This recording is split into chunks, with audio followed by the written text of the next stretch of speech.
What's the deal? Today we're working on this Ford Focus, doing a radio upgrade. This customer actually has two Ford Focuses, but where he bought the radio is kind of an Android-based system, and he had issues with the first one, and it was like, you know what? I'm just go ahead and just go to a professional, get this one done, and then go back and fix the mistakes on the other one. Personally, I really wish that people came to us first before going ahead and doing radio upgrades or purchasing radio upgrades, because with this industry, we want to make sure that the radio that we install is compatible with the vehicle, and it's going to last the lifetime of that vehicle. On some of these radios that you get from Amazon or eBay, I just can't put my faith into that.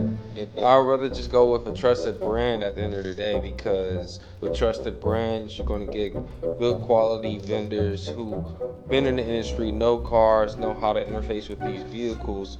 Versus with these type of radios, it's really just an Android tablet, if you're being honest. And although it looks nice and has nice functionality, it doesn't really work within a actual car environment, from my experience. But it's up to your discretion. You do your research, and if you want to get this installed, don't hesitate to hit us up. Why not maximize?